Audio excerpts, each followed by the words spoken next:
Oke, selanjutnya kita akan membahas algoritma feedback atau FB.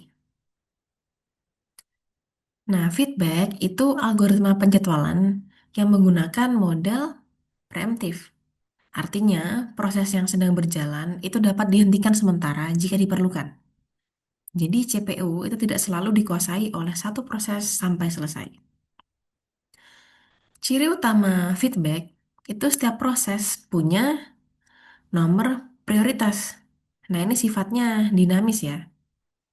Jadi, prioritas proses itu bisa berubah selama proses tersebut berada di dalam sistem. Nah, di algoritma ini itu setiap level prioritas itu punya antriannya sendiri. Misal ada antrian prioritas tinggi, prioritas sedang, dan rendah. Nah, proses-proses itu akan ditempatkan sesuai level prioritasnya. Terus, di dalam setiap antrian, itu algoritma yang digunakan adalah FCFS. Atau proses yang datang lebih dulu itu akan dilayani lebih dulu. Tapi ada pengecualian untuk antrian dengan prioritas paling rendah. Pada antrian prioritas paling rendah itu digunakan algoritma round robin. Tujuannya buat apa? Agar proses-proses yang berada di sana itu tetap mendapat giliran secara bergantian dan tidak ada satu proses yang memonopoli CPU. Jadi, ya, ide besarnya dari feedback ini itu sistem operasi itu mencoba mengenali perilaku proses. Proses yang cepat atau proses yang cepat selesai itu akan tetap berada di prioritas tinggi dan bakal cepat keluar dari sistem kan. Sebaliknya, kalau proses yang panjang dan terus memakai CPU itu akan diturunkan ke prioritas yang lebih rendah. Oke. Nah, pada algoritma feedback itu setiap proses yang baru datang akan langsung dimasukkan ke antrian prioritas paling tinggi. Nah, tujuannya itu untuk memberi kesempatan pertama kepada semua proses. Karena sistem kan belum tahu apakah proses itu pendek atau panjang. Nah, proses itu kemudian dieksekusi selama satu slot waktu atau satu kuantum. Kalau proses itu ternyata pendek, maka kemungkinan besar proses itu langsung selesai di antrian prioritas tinggi. Nah, ini menguntungkan proses-proses kecil ya, karena mereka kan bisa cepat keluar dari sistem. Nah, tapi jika proses belum selesai ketika jatah waktunya habis, atau proses itu kena preempt karena harus bergantian dengan proses lain, maka proses itu akan diturunkan ke antrian prioritas yang lebih rendah. Nah, teknik inilah yang namanya multi-level feedback. Karena proses itu bisa berpindah dari level prioritas tinggi ke level yang prioritasnya lebih rendah. Nah, dengan mekanisme ini itu proses panjang akan kelihatan ya dari perilakunya. Karena kan sebuah proses berkali-kali pakai CPU tapi belum selesai. Nah, sistem akan menganggap proses itu sebagai proses yang panjang. Maka proses itu akan beberapa kali mengalami penurunan prioritas. Nah, jika proses sudah berada di antrian prioritas paling rendah, maka proses itu akan tetap berada di antrian yang paling rendah sampai selesai. Biasanya di level terendah itu digunakan algoritma round robin, biar proses-proses panjang tetap dapat giliran secara gantian. Nah, ini ya mekanisme feedback scheduling sederhana, tapi dalam bentuk diagram antrian. Nah, bisa dilihat kalau proses baru pertama masuk lewat jalur admit itu ditempatkan ke antrian RQ0. Nah, RQ0 itu antrian dengan prioritas tertinggi. Artinya, setiap proses baru itu selalu diberi kesempatan pertama untuk dieksekusi di level paling atas. Nah, setelah proses dari RQ0 itu masuk ke prosesor, ada dua kemungkinan. Jika proses selesai, maka eh, proses keluar lewat jalur rilis ini.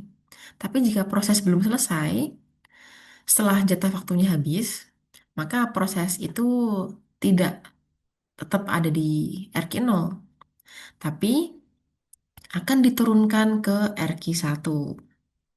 Nah, di RQ1 itu proses kembali menunggu giliran untuk dieksekusi ya. Jika setelah dijalankan ternyata masih belum selesai, maka proses itu akan diturunkan lagi ke antrian prioritas yang lebih rendah. Nah, gitu seterusnya sampai proses berada di antrian paling bawah atau di RQ N sebanyak N.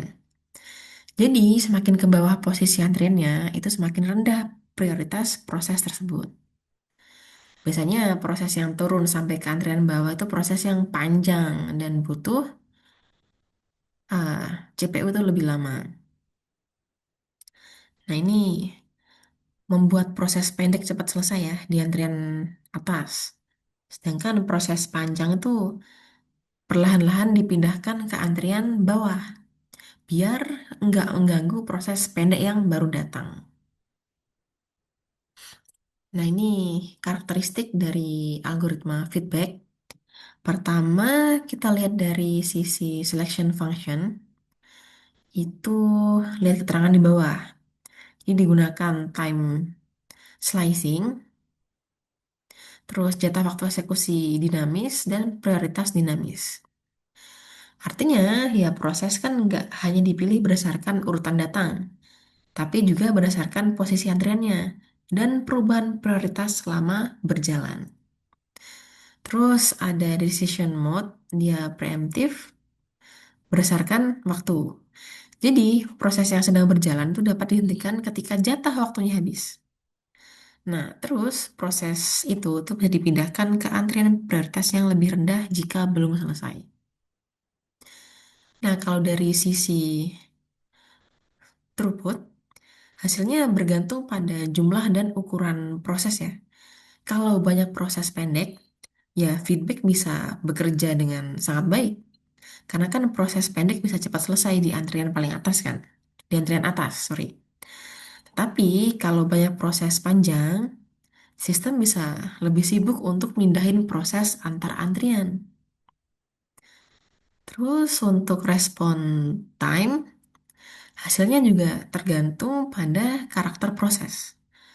Proses kecil atau proses interaktif itu biasanya mendapat respon time yang baik karena mereka diberi kesempatan lebih awal di prioritas yang tinggi kan. Nah, kalau di overhead ini bisa tinggi. Penyebabnya itu karena scheduler harus ngatur banyak antrian, terus juga melakukan preemption, terus ngubah prioritas, dan memindahkan proses dari satu antrian ke antrian lain. Nah, terus dari sisi pengaruh pada proses, itu feedback cenderung menguntungkan proses I/O bound. Kenapa? Karena proses I/O bound itu biasanya hanya memakai CPU sebentar, terus segera nunggu input-output.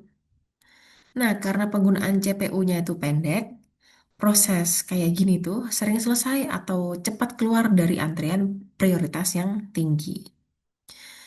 Tapi starvation itu masih bisa terjadi, terutama pada proses panjang. Nah, jika proses baru itu terus berdatangan di antrian prioritas tinggi, prioritas yang panjang yang sudah turun ke antrian bawah itu bisa lama sekali buat nunggu giliran. Oke. Nah, ini kita bahas kelebihan dan kekurangan algoritma feedback scheduling. Ini kelebihan utamanya itu algoritma ini tuh dapat digunakan ketika sistem operasi tidak mengetahui panjang proses atau perkiraan waktu eksekusi sejak awal. Ini beda dengan SPN dan SRT ya, atau HRRN itu juga. Nah, mereka kan butuh informasi service time kan. Kalau pada feedback, itu sistem nggak perlu nebak dari awal apakah suatu proses itu pendek atau panjang. Jadi sistem tuh cukup mengamati perilaku proses selama dia berjalan. Jika proses cepat selesai di antrian prioritas tinggi, itu berarti prosesnya memang pendek. Tapi kalau proses itu terus menggunakan CPU dan belum selesai, itu kan berarti prioritas itu dianggap sebagai proses panjang dan diturunkan ke antrian prioritas yang lebih rendah. Nah, tapi feedback itu juga punya kekurangan. Nah, proses yang panjang tuh bisa memiliki turnaround time atau TAT yang semakin lama. Karena semakin sering proses itu tidak selesai dalam jatah waktu tertentu, itu kan semakin rendah prioritasnya. Akibatnya, dia harus nunggu lebih lama untuk mendapatkan CPU lagi. Terus kekurangan berikutnya itu proses panjang dapat mengalami starvation. Ini bisa terjadi ketika proses-proses baru terus berdatangan ke antrian prioritas tinggi. Karena scheduler kan lebih dulu melayani antrian atas. Jadi proses panjang yang sudah berada di antrian bawah bisa terus menunggu gitu. Terus feedback tuh juga overheadnya tinggi. Penyebabnya itu karena sistem harus ngatur banyak antrian kan. Terus melakukan preemption. Tadi juga sempat kita bahas. Nggak cuma itu, dia juga harus menghitung jatah waktu dan juga memindahkan proses dari satu level prioritas ke level prioritas yang lain.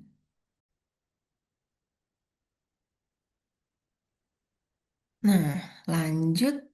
Sekarang kita bakal bahas solusi untuk mengurangi starvation pada feedback scheduling. Nah, masalah utama dari algoritma feedback itu kan proses panjang bisa terus turun ke antrian yang prioritasnya rendah kan. Kalau proses baru itu terus datang, dia kan dimasukkan ke antrian prioritas yang paling tinggi. Akibatnya, proses panjang yang tadi bisa terlalu lama buat nunggu, bahkan mengalami starvation. Nah, solusinya itu dengan menggunakan feedback dinamis. Nah, maksudnya itu jatah waktu eksekusi tidak dibuat sama untuk semua antrian, tapi dibuat semakin besar pada antrian yang prioritasnya semakin rendah. Contohnya nih, proses di antrian prioritas tertinggi atau RQ0 itu cuma diberi jatah satu kuantum. Nah, proses di antrian berikutnya di RQ1 itu diberi jatah eksekusi dua kuantum. Nah, terus proses di antrian berikutnya, misal di sini RQI, itu diberi jatah dua pangkat I kuantum dan seterusnya. Artinya, semakin bawah posisi antrian, itu semakin besar jatah waktu CPU yang diberikan. Tujuannya agar proses panjang yang sudah turun ke antrian yang rendah itu tetap punya kesempatan untuk menyelesaikan pekerjaannya. Jadi nggak terus-terus dipotong terlalu cepat gitu. Nah, tapi apakah cara ini tuh sudah sepenuhnya mencegah starvation? Belum ternyata. Kenapa belum? Ya, karena meskipun proses di antrian bawah itu dapat jatah waktu yang lebih besar, mereka tetap bisa sulit mendapatkan giliran jika proses-proses baru itu terus masuk ke antrian prioritas yang atas. Karena itu, ada solusi tambahan, itu dengan menaikkan prioritas proses yang sudah terlalu lama menunggu. Jadi, jika sebuah proses itu terlalu lama berada di satu antrian, sistem itu akan menaikkan prioritasnya agar dia nggak terus tertahan di bawah. Nah, konsep ini tuh mirip kayak orang yang sudah terlalu lama ngantri ya. Meskipun awalnya dia bukan prioritas, tapi karena sudah nunggu lama, akhirnya kasihan kan, terus dikasih kesempatan. Oke, nah ini ada contoh soal ya untuk algoritma feedback. Soalnya sama seperti sebelum-sebelumnya. Ada proses A, arrival time-nya 0, proses B, arrival time-nya 2, proses C, arrival time-nya 4, proses D itu 6, proses E 8. Nah, contoh ini itu kuantumnya 1. Jadi setelah satu satuan waktu, dia time out. Oke, kita bahas pelan-pelan. Jadi, di time ke 0 ini, proses A datang. Karena ini algoritma feedback, berarti kan proses yang baru datang langsung dikasih prioritas paling tinggi. Itulah kenapa A ini langsung dieksekusi. Udah tuh, setelah satu satuan waktu, setelah satu kuantum, time out. Nah, A ini tuh masuk ke prioritas level bawahnya, berarti masuk ke RQ1. Oke, karena belum ada proses lain yang masuk, berarti kan RQ0-nya kosong. Kalau di RQ0 kosong, dia cari di level bawahnya. Dia cari di RQ1. Ada nih proses A. Nah, berarti proses A ini dieksekusi lagi. Habis itu, di waktu kedua, ini ada masuk proses B. Nah, proses B itu langsung dikasih prioritas paling tinggi. Masuk ke RQ0. Nah, berarti proses B ini langsung dieksekusi kan. Nah, udah tuh. Setelah satu kuantum, dia time out. Lanjutkan. B tadi turun ke prioritas bawahnya. Berarti kan masuk ke RQ1. Cuma posisinya itu ada di belakang A. A yang paling depan. Nah, udah tuh. Berarti di time ketiga ini, yang dieksekusi mana? Karena di RQ0 kosong, berarti dicari di RQ1. Tapi dilihat yang paling depan. Yang paling depan itu proses A. Udah tuh, berarti proses A yang dieksekusi. Oke, berarti di time ketiga ini proses A udah selesai. Berarti dia bakal keluar antrian kan, udah beres. Terus di waktu keempat, proses C masuk. Langsung masuk ke prioritas paling tinggi. Jadi bisa langsung dieksekusi. Udah tuh. Terus habis dieksekusi, dia turun ke prioritas bawahnya. Posisinya di belakang B.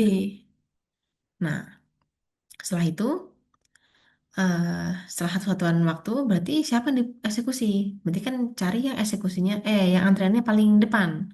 Berarti B kan. Nah, berarti proses B dieksekusi lagi. Terus B ini lanjut lagi untuk turun ke prioritas bawahnya lagi. Berarti masuk ke RQ2. Oke, terus di waktu ke-6 ini ada proses D masuk.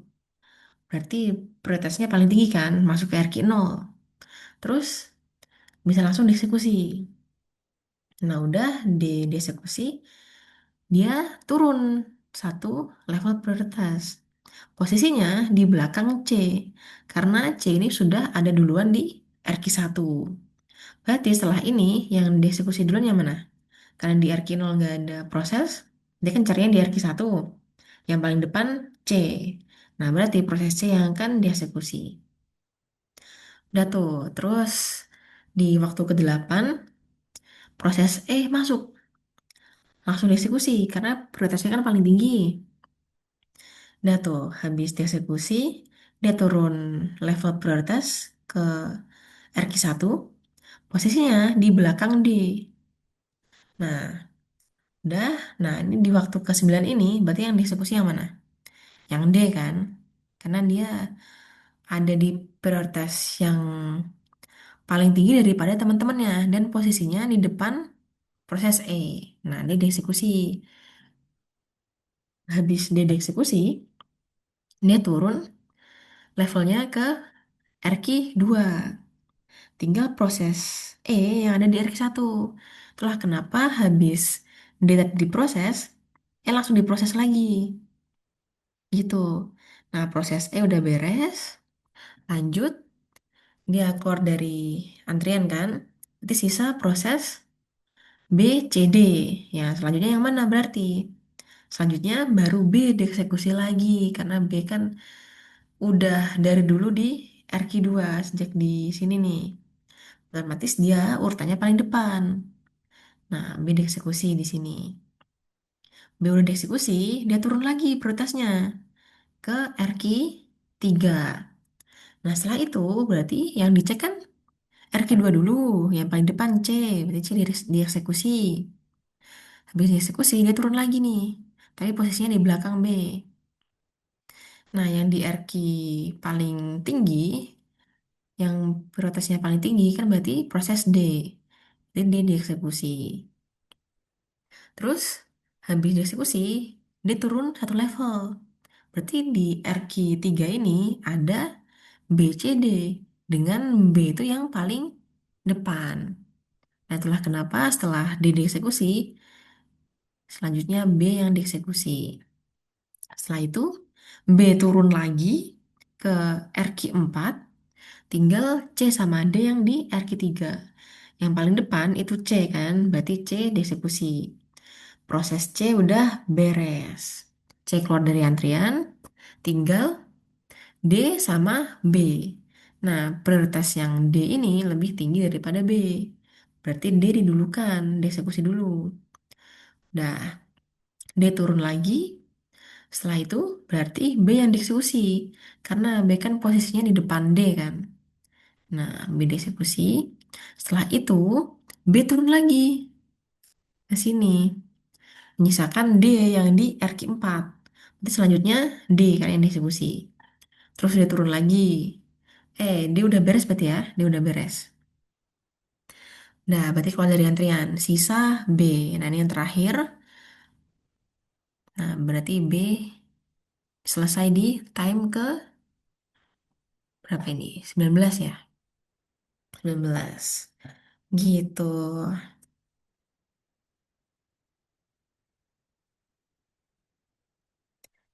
Nah, ini tabelnya ya, rangkuman dari proses yang tadi. Berarti finish time-nya per masing-masing proses itu kalau A 4, B 20, C 16, D 19, E 11. Oke, terus dihitung TR-nya, dapatlah segini, dikurangi kan, finish time dikurangi arrival time, habis itu baru bisa dihitung NTAT-nya. Ternyata di sini tidak ada satupun proses yang NTAT-nya satu. Jadi bisa disimpulkan kalau keseluruhan proses ini perlu menunggu. Nggak ada yang langsung dieksekusi. Nah, yang paling tinggi itu proses B sama C. Dia NTT-nya 3 ya. Berarti dia yang paling lama nunggu. Gitu. Dan yang paling bagus yang mana? Berarti yang A ya. Nah, karena A kan yang pertama datang ya. Itu pun dia masih harus nunggu sebentar. Meskipun sebentar ya. Tapi kan NTT-nya nggak satu. Gitu. Itu kalau kuantumnya satu. Nah, sekarang ada contoh yang kuantumnya dinamis nih. Algoritma feedbacknya dinamis. Jadi kuantumnya 2 pangkat I. Oke, kita jabarkan satu-satu. Jadi, di sini ada 3 antrian aja ya. Oh iya, kalau di yang sebelumnya, ini itu antriannya bisa dibilang nggak terbatas kan. Karena dia kalau apa masih lanjut, dia turun lagi. Bisa jadi ke RQ6 dan seterusnya. Ini kalau antriannya nggak terbatas. Kalau prioritasnya nggak terbatas. Tapi bisa jadi dia dibatasin. Misal cuma sampai RQ2. Nah, kalau cuma sampai RQ2 ini, barulah prosesnya itu kan banyak ngumpul di bawah nih. Di RQ2 banyak ngumpul di sana. Itulah peran dari algoritma round robin. gitu. Nanti coba kalian latihan sendiri ya, gimana kalau RQ-nya cuma sampai ke RQ2. Gimana penerapan algoritma round robinnya gitu. Ini kan yang kerasa baru yang kan bukan apa Vivo yang pertama datang dia yang pertama dilayani. Jadi belum kerasa round robinnya kalau level prioritasnya tuh banyak gitu. Oke, sekarang kita lanjut ke contoh feedback dinamis dengan kuantumnya 2 pangkat I. Nah, ini soalnya sama ya. Ada 5 proses. Proses A, B, C, D, E. Dengan A itu Ravel time-nya 0, B itu 2, C 4, D 6, dan E ini 8. Nah, udah tuh kita bahas satu persatu. Mulanya kan datang proses A. Karena ini algoritma feedback, si proses A ini langsung dapat prioritas paling tinggi. Dia masuk ke RQ0. Jadi dia langsung dieksekusi kan. Sebanyak berapa kuantumnya berarti? 2 pangkat I yang pertama kan berarti 2 pangkat 0. 2 pangkat 0 itu berapa? 1 kan? Berarti untuk awalnya ini setelah 1 kuantum, ini time out. Nah, jadi dia turun ke prioritas bawahnya. Nah, terus dicek lagi nih. Yang dieksekusi selanjutnya siapa berarti? Nah, di RQ0 kosong. Berarti kan cari di RQ1. Nah, di RQ1 ada A ini. Berarti A bisa dieksekusi. Sebanyak berapa? Berarti kan selanjutnya karena tadi udah 2 pangkat 0 kan selanjutnya 2 pangkat 1. Nah, 2 pangkat 1 itu 2. Berarti proses A ini akan dieksekusi sebanyak 2 kuantum. Nah, eh, lihat di sini B masuk. Padahal kan ini algoritma feedback ya. B itu masuk harusnya bisa langsung dieksekusi nggak sih? Nah, ini nggak bisa ya, karena kan kalau tadi contohnya kuantumnya 1. Nah, sekarang kuantumnya 2. Jadi harus nunggu dia time out dulu, baru dia bisa dieksekusi. Nah, setelah si A ini beres, udah kan cuma 3 satuan waktu, service time-nya cuma 3. Setelah A beres, dia keluar antrian. Nah, B tadi yang baru masuk, kan dia dapat prioritas paling tinggi kan? Berarti selanjutnya B ini dieksekusi. Nah, di sini. Berarti ini sebanyak berapa? Kan awalnya 2 pangkat 0 kan? 1 satuan waktu dulu.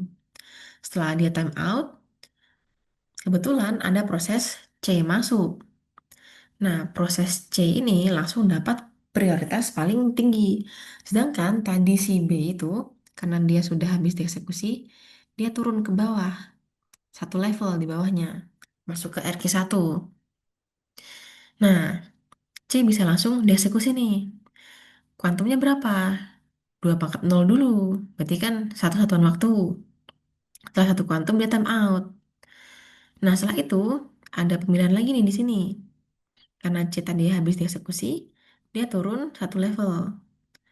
Nah, yang dieksekusi selanjutnya siapa berarti? RQ0 kan kosong, berarti kan cari di RQ1. Dan di RQ1 itu urutan paling depan itu B. Berarti selanjutnya B akan dieksekusi. Sebanyak 2 pangkat 1 satuan waktu. Berarti 2 kan. Kuantumnya 2. Nah, nah dia datang nih. D antreannya di RQ1. Prioritasnya paling tinggi. Tapi nggak bisa langsung dieksekusi. Karena kan nunggu si B ini time out kan. Oke. Nah, si B ini habis dieksekusi, turun level prioritasnya jadi lebih rendah lagi. Oke, setelah itu dicek siapa yang dieksekusi selanjutnya. Nah, D karena tadi baru datang, otomatis prioritasnya paling tinggi. Sehingga D ini langsung dieksekusi. Oke, habis dieksekusi, dia turun satu level. Nah, kebetulan proses E ini masuk. Jadi dia bisa langsung dieksekusi karena prioritasnya paling tinggi. Nah, E dieksekusi. Setelah itu, E turun satu level lebih rendah. Posisinya di belakang D. Ya, selanjutnya berarti siapa yang dieksekusi? Lihat di RQ0, nggak ada. Di RQ1, nah ini ada tiga nih, ada tiga proses. C, D, E, yang mana yang duluan?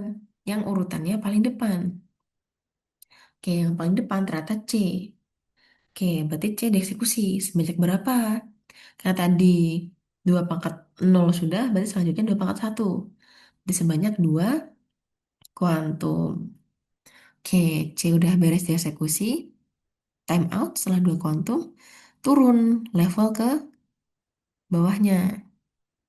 Oke, selanjutnya kita lihat di RQ0 kosong. Nah, di RQ1 ini ada dua proses. D dan E. Yang paling depan D. Nah, D dieksekusi. Sebanyak 2 pangkat 1 satuan waktu. Oke, udah tuh. Nah, di sini selanjutnya si D itu berarti gimana? Turun kan levelnya gitu. Selanjutnya berarti yang di RQ1 kan sisa E karena di RQ0 kosong ini kan yang paling tinggi prioritasnya RQ1. Nah, selanjutnya berarti E yang dieksekusi.